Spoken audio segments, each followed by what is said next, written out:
नमस्कार मित्रांनो, मी डॉक्टर जयश्री धांडे आपल्या गुरुकृपा होमिओपॅथी या आपल्या मराठी यूट्यूब चॅनलवर मनपूर्वक स्वागत करते। आज आपण जी रेमेडी बघणार आहोत ती एक life saving drug of homeopathy आहे आणि हिच्यामुळे आपल्या कित्येक पेशंटचा जीव वाचणार आहे। जिथे सेप्टिक फीवरची कंडिशन असेल तिथे पहिल्यांदा आपल्या डोक्यात यायला पाहिजे पायरोजन आणि सेकंड जी रेमेडी आपल्या डोक्यात आली पाहिजे ती म्हणजे क्रोटॅलस ऑरिडस। जेव्हा की टायफॉइड असेल, डेंग्यू असेल, मलेरिया असेल, प्युपेरल फीवर असेल आणि हा जो फीवर असेल त्याच्यानंतर मग सेप्टिक कंडिशन जर डेव्हलप झालेली असेल तर आपण तिथे लाईफ सेव्हिंग ड्रग म्हणून आपण क्रोटॅलस ऑरिडसचा विचार करणार।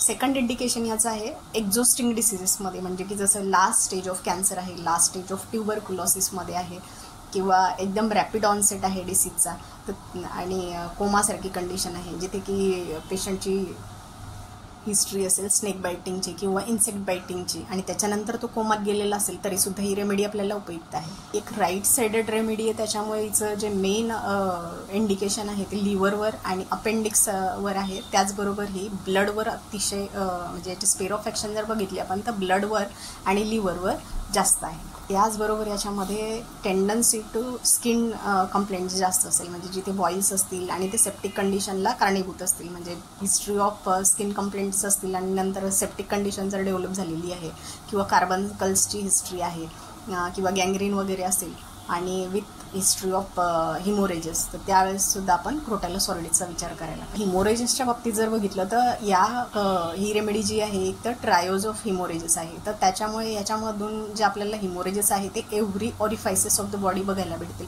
म्हणजे डोळ्यातून हिमोरेजेस आहे, नाकातून आहे, तोंडातून आहे, कानातून आहे, घशातून आहे, इंटेस्टाईनमध्ये आहे, स्टमकमध्ये आहे, इवन ब्लॅडरमध्ये आहे, रेक्टममधून हिमोरेजेस राहतील, युटेरसमधून तर सगळ्यात जास्त असतील। तर या सगळ्या हिमोरेजेसबद्दल आता आपण माहिती घेणार आहोत, सोबतच माइंड सिम्पटमही बघणार आहोत आणि अजून काही इंडिकेशन ज्याच्यामध्ये आपल्याला क्रोटॅलस ऑरिडसचा विचार करता येईल, जसं की nutritional problems in old age आहे, जसं विसरणं आहे ओल्ड एजमधलं, फॉरगेटफुलनेस किंवा आपण त्याला डिमेन्शिया म्हणतो इन सेनाईल डिमेन्शिया, तर त्या कंडिशनमध्ये सुद्धा क्रोटॅलस ऑरिडस अतिशय फायदेशीर आहे। त्याचं कॉन्स्टिट्यूशन जर आपण बघितलं तर हे क्रॉनिक ड्रंकर्ड असतील काही वेळेस आणि ज्यांचं म्हणजे एक फॅट रॉबस्ट असा पर्सनॅलिटी असेल, पण आता मात्र त्यांची कंडिशन जी असेल ती वीकनेस डेबिलिटी अशी असेल, लॉस ऑफ अपेटाईट असेल, तर अशा वेळेस आपण क्रोटॅलस देऊ शकतो। जो फेसचा कलर असेल तो पेल असेल किंवा येलोइश असेल, कंजक्टिव्हा पण येलोइश असेल, फेस कधी कधी आपल्याला ब्लूइश फेस पण पाहायला मिळतो। ॲफिनिटी टुवर्ड्स राईट साइडेड याची आपल्याला जास्त दिसते। रेमेडी जी आहे ती डोळ्यांसाठी मी सांगितलं तुम्हाला की हिमोरेजेसमध्ये उपयुक्त आहे, तर जिथे रेटायनल हिमोरेजेस असतील, जिथे येलोइशनेस ऑफ द कंजक्टिव्हा असेल,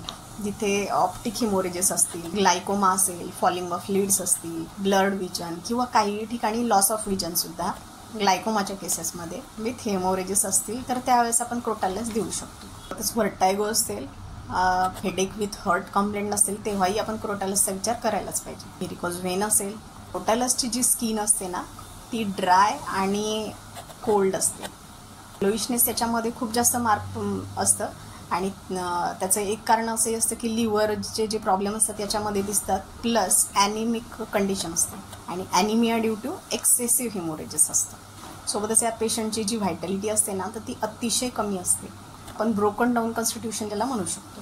टायफॉइड फीवरमध्ये याचं एक इंडिकेशन आहे की हा असा बडबड करत असतो, loquacity, delirium with loquacity in typhoid fever असं जर पाहिलं तर आपण सिंगल कदाचित क्रोटॅलस ऑरिडस आहे। तहान याला खूप प्रमाणामध्ये लागते कारण हॉट पेशंट आहे। डिझायरमध्ये याचं स्ट्रॉंग अल्कोहोलची, स्टिम्युलंटची आणि कोल्ड थिंग्सची याला जास्त डिझायर। प्रिकॉसिटी याच्यामध्ये खूप जास्त मार्क आपल्याला दिसणार क्रोटॅलसमध्ये। सगळ्या सिम्पटम जे असतील ते लॅकॅसिसप्रमाणे झोपल्यानंतर किंवा झोपायच्या वेळेला वाढतील।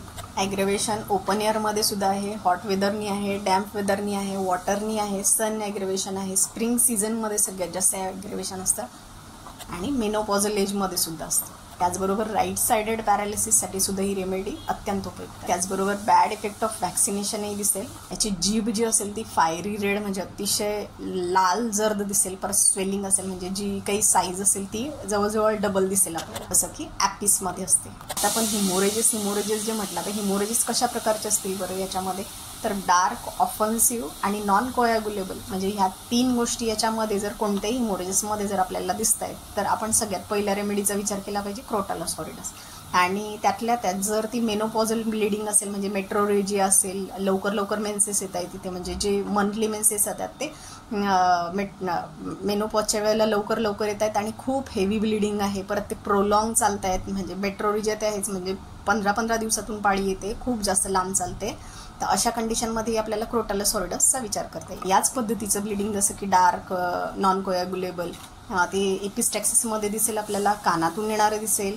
अजून बाकी ठिकाणी पण जे ब्लिडिंग होईल, म्हणजे ब्लॅडरमधून असेल, युरिनेशनमधून किंवा रेक्टममधून असेल, तर त्याही डिसेंट्री ज्याला आपण म्हणतो तिथे पण असंच असेल, किंवा ओमेटिंग असेल, कफ असेल, तर त्या ठिकाणी सुद्धा डार्क आणि नॉन कोॲग्युलेबलच ब्लड आपल्याला दिसेल. त्याच्यामुळे ही रेमेडी जी आहे ती malignant जॉन्डिससाठी last stage of cancer, म्हणजे CA of stomach, CA tongue, CA uterus, या सगळ्या कंडिशनमध्ये फायदेशीर आहे. स्टमकचा ना एक फार युनिक सिम्टम आहे की त्याला असं वाटतं सेन्सेशन की पोटामध्ये बर्फ ठेवलेला आहे किंवा थंड इतकं सेन्सेशन असतं. आता एवढं ओमेटिंग होतं आहे, हे होतं आहे, पण त्याचं सेन्सेशन जे आहे ते हॉट पाहिजे ना. पण याचं युनिक सेन्सेशन काय आहे की याला कोल्डनेस इन द स्टमक वाटतं, आणि त्याच्यामुळे हा राईट साइडेडवर म्हणजे उजव्या बाजूने हा झोपू नाही शकत किंवा बॅकवर पण झोपू नाही शकत ओमेटिंगच्या वेळेला. हा बऱ्याच इंटरनल ब्लिडिंगमध्ये सुद्धा इंडिकेटेड आहे. आणि जसं आर्निका काम करतो ना, म्हणजे क्लॉट जे असतील ते ॲब्सॉर्ब करायचं, तर त्याच पद्धतीनं क्रोटॅलसही आपल्याला काम करतो इंटरनल ब्लिडिंग थांबवण्यासाठी. म्हणजे जसं इंटेस्टिनल ब्लिडिंग असेल किंवा काही ठिकाणी असं कॅपिलरीज जे ब्लिडिंग असतील, व्हेरिकोज वेन असेल, तर तिथे हा क्लॉट ॲब्सॉर्ब करण्यासाठी क्रोटॅलस सॉलिडस उपयुक्त आहे. सेकंड इंडिकेशन आपण सेप्टिसेमियाचं जे बघितलं, तर सेप्टिसेमियामध्ये आपल्या डोक्यामध्ये पहिली रेमेडी आली पाहिजे पायरोजन केव्हा आपण यूज करणार की जेव्हा हायग्रेड फीवर आहे आणि सोबतच त्याची जी पल्स असेल ती इनकॉर्डिनेट असेल, म्हणजे हाय फीवर आहे प्लस लो पल्स आहे, त्यावेळेला पायरोजनचं इंडिकेशन असेल. पण जिथे की लो ग्रेड फीवर आहे, म्हणजे इवन नॉर्मलच्याही कधी खाली टेम्परेचर असेल, तर त्यावेळेला आपण विचार करायला पाहिजे, म्हणजे low grade fever plus rapid onset, तर त्यावेळेला एकच रेमेडी आपल्या डोक्यात यायला पाहिजे, क्रोटॅलस सॉलिडस. सेप्टिसेमिया आपल्याला typhoid fever, dengue fever, malarial fever किंवा स्किन कंप्लेंट्स झाल्यानंतर सुद्धा सेप्टिसेमिया पाहायला मिळतो. बऱ्याचदा प्युरपेरल कंडिशनमध्येही सेप्टिसेमिया पाहायला मिळतो. तर या प्रत्येक कंडिशनमध्ये जर फीवर कमी असेल आणि त्यांचा ऑनसेट जो असेल तो रॅपिड असेल, तर त्या ठिकाणी आपल्याला क्रोटॅलस सॉलिडस फर्स्ट म्हणजे डोक्यात यायला पाहिजे, आणि फॉलोड बाय आर्सेनिक, तर हे चांगलं काम करतं. सोबतच डिफ्थेरिया असेल, टॉन्सिलायटिस असेल आणि तिथे हिस्ट्री ऑफ म्हणजे हिमोस्टॅसिस कफमधून जर ब्लड जात असेल, तर तिथेही आपण क्रोटॅलिसचा विचार करायला पाहिजे. क्रोटॅलिस जी ही मेडिसिन बनलेली आहे ती आपल्या रॅटल स्नेकपासून बनलेली आहे. ही ओपिडिया ग्रुपशी बिलॉंग्स करते, तर त्याच्यामुळे हिचं जे ॲक्शन आहे ती न्यूरोटॉक्झिनचं पण आहे, म्हणजे ब्रेनवर पण त्यांची ॲक्शन आहेच.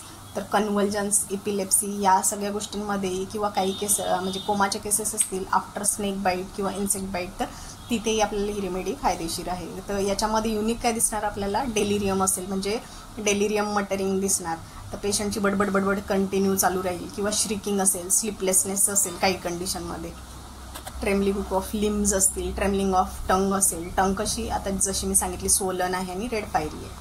हिमोफिलियाच्याही केसेसमध्ये आपल्याला क्रोटॅलस सॉलिडसचा विचार करता येईल, जेव्हा की characteristics of bleeding is match. Dengue फीवरमध्ये प्लेटलेट काउंट वाढवण्यासाठी सगळ्यात पहिल्या नंबरची रेमेडी आपल्या डोक्यात यायला पाहिजे, क्रोटॅलस सॉलिडस. म्हणजे असं काही तासांमध्येच ती प्लेटलेट काउंट वाढवते. अजून एक युनिक सिम्टम याच्यामध्ये काय दिसतं की व्हेकॅरियस मेन्स्ट्रुएशन. म्हणजे काय, असं मेन्स्ट्रुएशन की सायक्लिकल ब्लिडिंग असतं. जसं मेन्सेसमध्ये दर महिन्याला पाळी येते, त्याच पद्धतीने इथे सायक्लिकल ब्लिडिंग होते, बट आउटसाईड द युटेरस. म्हणजे फॉर एक्झाम्पल की एपिस्टॅक्सिस होईल दर महिन्याच्या महिन्यात, जसं आपण म्हटलं की पिरियॉडिसिटी पण आहे आणि विकेरियस ब्लिडिंग पण आहे. आणि या हिमोरेजेसमुळे ना पेशंट इतका थकून गेलेला असतो की त्याला उभं राहता येत नाही, बोलता येत नाही, चालता येत नाही. एबिलिटी खूप जास्त प्रमाणात असते, टॉर्पर खूप जास्त प्रमाणात असतो, घाम पण याला खूप येतो, आणि जी बॉडी असते ती पूर्ण कोल्ड अँड ड्राय असते. जी सिम्टम असतात ना, आपण असं म्हणू शकतो की जटिल समस्या किंवा खूप गंभीर स्वरूपाचे याचे जे सिम्टम्स असतात, असं वाटतं की जणू काही मृत्यू याच्या दारातच उभा आहे, हा आता कोणत्याही क्षणी जाऊ शकतो. अशा कंडिशनमध्येच पेशंट म्हणजे येतो. म्हणजे कारण का, तर याची रॅपिड ऑनसेट खूप जास्त असल्यामुळे हा लवकरच त्या मरणासन्न अवस्थेमध्ये पोचतो. याची जी ओमेटिंग असेल ना स्टमक कंप्लेंटमध्ये, GIT कंप्लेंटमध्ये, प्लस डिसेंट्री जी असेल ती कॉफी कलरची असेल, कॉफी ग्राउंडेड कलरची असेल. कारण का, तर ब्लिडिंग आहे. आणि ती डार्क ब्लॅकिश ब्लिडिंग आहे. त्याची एलिमेंट जर पाहिले ना आपण, तर element from grief, element from fright, element from anticipation, element from sun, हॉटच पेशंट असल्यामुळे त्याचं सन एक्सपोजर नाही होणारच आहे, element from vaccination, element from chronic alcoholism, element from fall, element from water. आता आपण बघूया याचे माइंड सिम्पटम्स. तर आपण डॉक्ट्राइन ऑफ सिग्नेचरवरून जाऊया. हा जो स्नेक असेल तो म्हणजे हा खूपच पॉइझनस आहे आणि वायपेरा फॅमिलीशी बिलॉंग्स करणार आहे. त्याच्यामुळे हा सस्पिशियस, जेलस या क्वालिटीज या रेमेडीमध्ये भरभरून असणार आहे. सोबतच एक मार्क इंडिकेशन याचं असं असतं की फॅमिली मेंबर्सबद्दल खूप ॲव्हर्जन असतं त्याला. तो फॅमिली मेंबर्स अजिबात विचारच करणार नाही, खूपच रूढ असतो. म्हणजे असं कोणाला काय वाटेल, कोणाचं प्रेमाची कदर करणं किंवा कोणाच्या इमोशनची कदर करणं किंवा रिलेशन याच्यासाठी अजिबात महत्त्वाचे नाही आहे.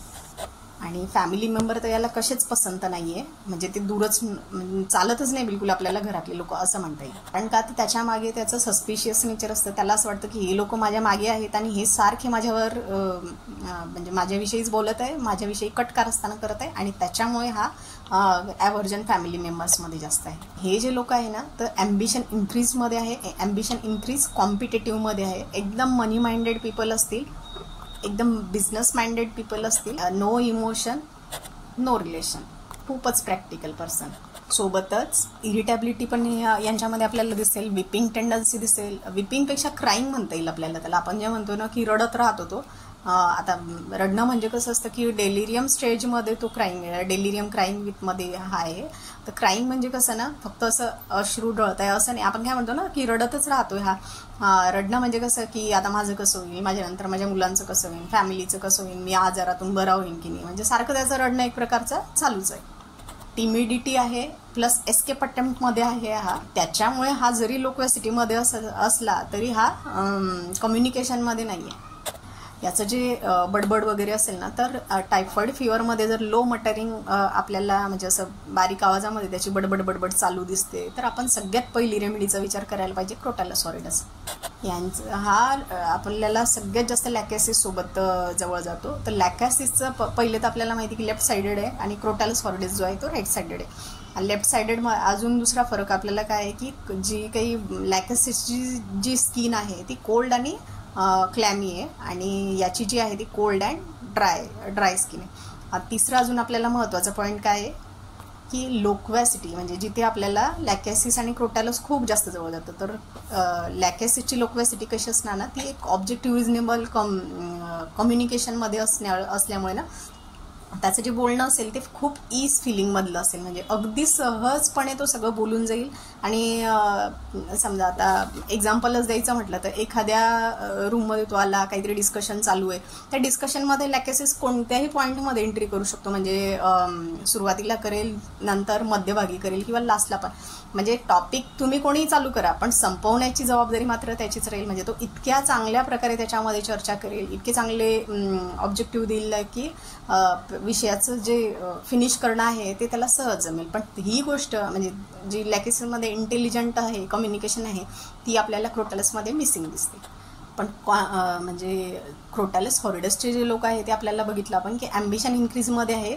तर त्याच्यामुळे कॉम्पिटिशनमध्ये कॉम्पिटेटिव्हला ते ॲम्बिशन इन्क्रीज आहे. हे पण कॉन्फिडंट असतील आणि बिझनेस ओरिएंटेटेड, बिझनेस अचिव्हर असतील. आता यांच्या मेमरीमध्ये जर आपण बघितलं ना, तर ॲक्टिव्ह मेमरी यांची असते काही ठिकाणी, आणि फॉरगेटफुलनेस ऑफ मेमरी पण आपल्याला यांच्यामध्ये दिसते. ही दोन टोकं याच्यामध्ये चाललेले असतात. आता ॲक्टिव्ह मेमरी जी यांची दिसते ना आपल्याला, ती अबाउट पास्ट इव्हेंट दिसते. आणि जे काही समजा जे नेहमी करणारे आहे, म्हणजे की ज्या रस्त्यावरून चाललेलं आहे, जे कामं करायचे आहेत, काही आपल्याला तारीख लक्षात ठेवायची, काही एखाद्या माणसाचं नाव वगैरे लक्षात ठेवायचं, एखादी व्यक्ती लक्षात ठेवायची, जे दररोजचं आपलं आहे, तर या गोष्टींमध्ये यांची मेमरी, लॉस ऑफ मेमरी किंवा विकनेस ऑफ मेमरी, फॉरगेटफुलनेस या सगळ्या गोष्टी दिसतील. आणि जास्तीत जास्त आपल्याला फॉरगेटफुलनेस इन ओल्ड एजमध्ये जास्त दिसते. मेमरी विकनेस जो आहे त्यांचा तो नावांमध्ये, शब्दांमध्ये, व्यक्तींच्या संदर्भात आणि डेट्स लक्षात ठेवण्याच्या याच्यामध्ये आहे. हा व्यक्ती कोण आहे, कुठला आहे, काय काहीच सांगता येणार नाही. या सगळ्या विकनेस ऑफ मेमरीमुळे हे रायटिंग मिस्टेक्स मेकिंग करतात, सगळ्या चुका करत जातील. मग काय लिहिण्यातही चुका करतील, बोलण्यात चुका करतील.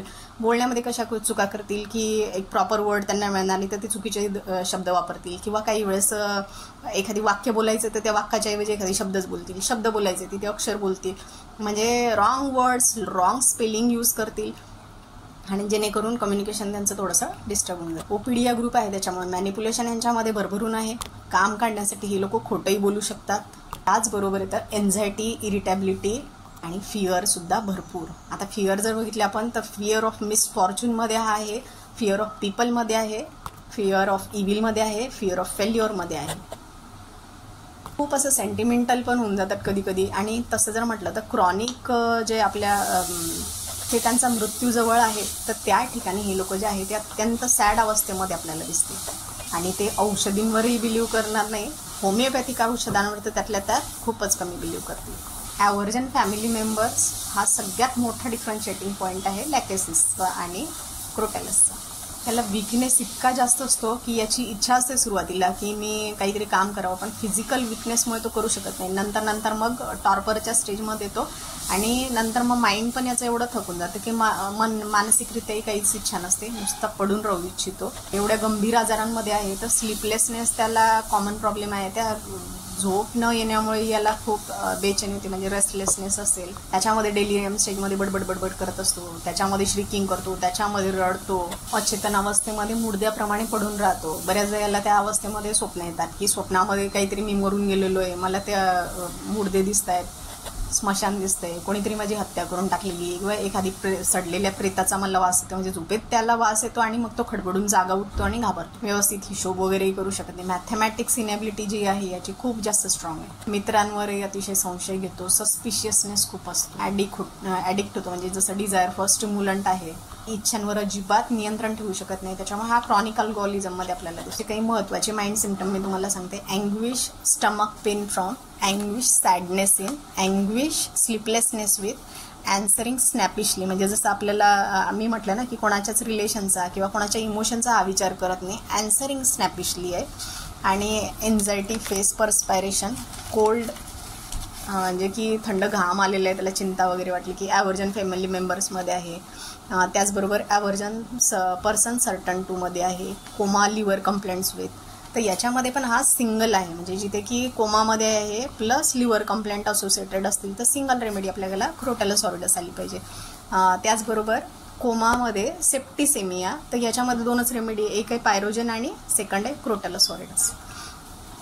तर माइंड मध्ये अजून काही रेमेडी मी तुम्हाला डेलिरियम डेल्युजन सांगते. आता डेलिरियममध्ये आहे की bed escape jump at suddenly from bed, delirium crying with, delirium fever during, delirium headache during, delirium loquacious, delusion moaning with, delusion muttering with, delusion sepsis from, delusion shrieking with, हे सगळे delirium आहे. Sorry. आणि आता डेल्युजनचं आहे ना, delusion animal surrounded with ugly animal, delusion enemies surrounded by enemies, म्हणजे असं वाटतं त्याला की सगळे जे काही आसपासचे जे लोक आहेत ते सगळे शत्रू आहेत, किंवा माझ्या आसपास सगळे शत्रूच आहेत, ते सगळे मला मारायचा, काटकारस्थान करायचाच विचार करत आहे. डेल्युजन जर्नी, डेल्युजन आउटकास्टेड शिवियर. आता हे आउटकास्टेड आहे ना, आपण हुरामध्ये पण म्हणजे आपल्याला माहिती आहे, पण या केसेसमध्ये कसं आहे की आता माझी गरज नाही आहे, त्याच्यामुळे ते सेल्फिश लोक जे आहे ते त्यांचं बघताय, मला कोणी नाही, म्हणजे ऑर्फनची फिलिंग आहे या क्रोटॅलसमध्ये, प्लस आउटकास्टेडची पण आहे की आता यांनी मला सोडून दिलेलं एकटंच असं. Delusion people behind him someone is, म्हणजे त्याला असं नेहमी वाटतं की मागे कोणीतरी आहे. डेल्युजन परसिक्युटेड आहे, आता इतके जर मरणासन्न त्याची अवस्था आलेली आहे तर परसिक्युटेड तर निश्चित असणारच.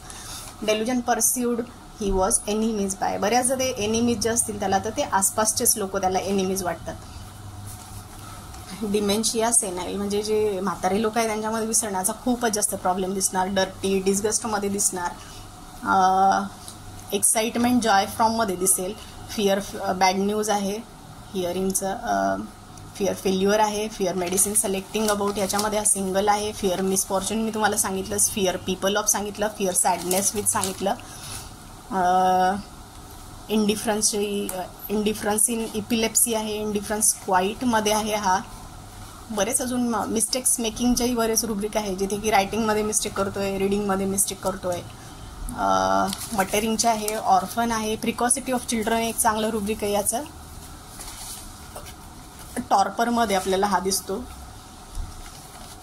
Suicidal disposition, throwing height from himself, म्हणजे त्याला उंचावरून उडी मारूनच मारायची इच्छा आहे. तर ह्या सगळ्या माइंड सिम्टमवरून आपण क्रोटॅलस हॉरिडसचा विचार करू शकतो. एक फारुख सरांची एक केस होती क्रोटॅलस हॉरिडसची, जी त्यांनी आम्हाला सेमिनारमध्ये दाखवलेली होती. तिथे एक लहान मुलगी असते आणि तिला एक म्हणजे रेगिस्तानमध्ये काहीतरी ती राहत असते आणि तिला एक साप चावतो आणि ती डायरेक्ट बेशुद्ध अवस्थेमध्ये असते. तर त्या ठिकाणी तिला सरांकडे आणल्याच्यानंतर सरांनी जे रेमेडी दिलेली होती तिला क्रोटॅलस हॉरिडस होती. आता त्याच्यामध्ये त्यांनी कोमा घेतलेलं होतं, डायरेक्ट कोमा, आणि सेप्टिसेमियाची जी स्टेज होती, ती डोळे वगैरे उघडत नव्हती, काही नव्हती, लो ग्रेड फीवर होता. तर अशा कंडिशनमध्ये त्यांनी क्रोटॅलस हॉरिडस देऊन तिला पूर्णपणे बरं केलं. मुलगी जी होती ती 3 वर्षांची, अत्यंत गोड होती. आम्ही सेमिनारमध्ये पाहिलेली ही केस होती. सेकंड केस मी तुम्हाला सांगते, जी मी टेलिग्राम ग्रुपवर थोड्या वेळाच्या आधीच म्हणजे काही दिवसांच्या आधी वाचली होती. तर त्याच्यामध्ये एक लेडी PCOD प्लस सिव्हिअर हिमोरेजेससाठी आलेली असते आणि तिची जी म्हणजे कंडिशन असते आताची, खूप असं वीकनेस डेबिलिटीवाली असते, असं सगळं दुखणं वगैरे असतं. ती इवन घरातले कामही करू शकत नसते.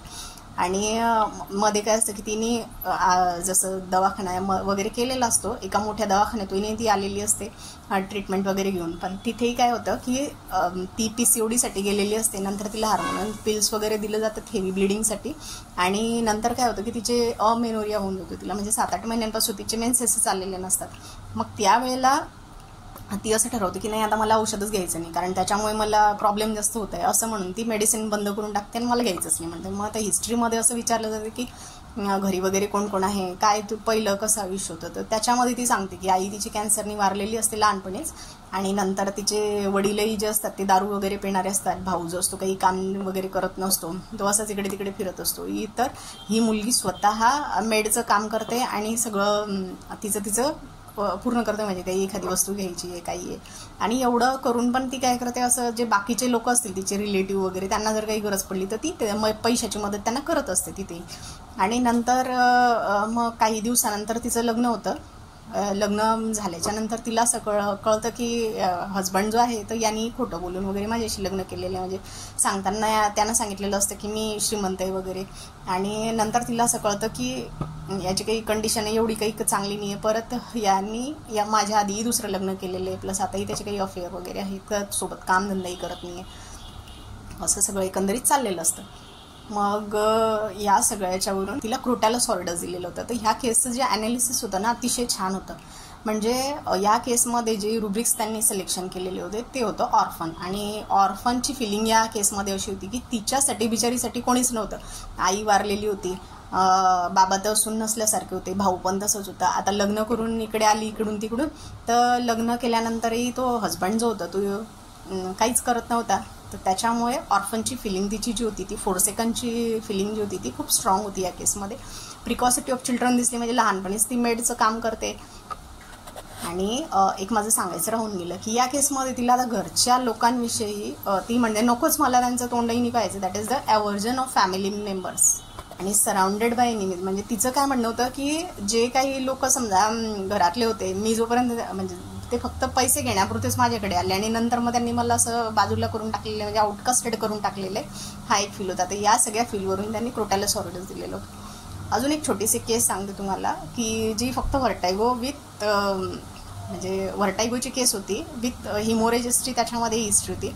पण त्याच्यामध्ये युनिक सिम्टम एक असं होतं की ती लेडी जी होती ती मला चक्कर येतात, पण मग होतं काय, फक्त उजव्या बाजूचे चक्कर येतात, मला डाव्या बाजूने काही नाही येत म्हणे. आणि एवढ्या याच्यावरून त्याला क्रोटॅलस हॉरिडस दिल्या, म्हणजे सिंगल डोसवरती सेटल झाली. क्रोटॅलसची जी कंपेअर आहे ती आपण लॅकेसिस, नाजा, इलॅप्स आणि पायरोजन सोबत जास्त करू शकतो. आय होप हा व्हिडिओ तुम्हाला आवडला असेल.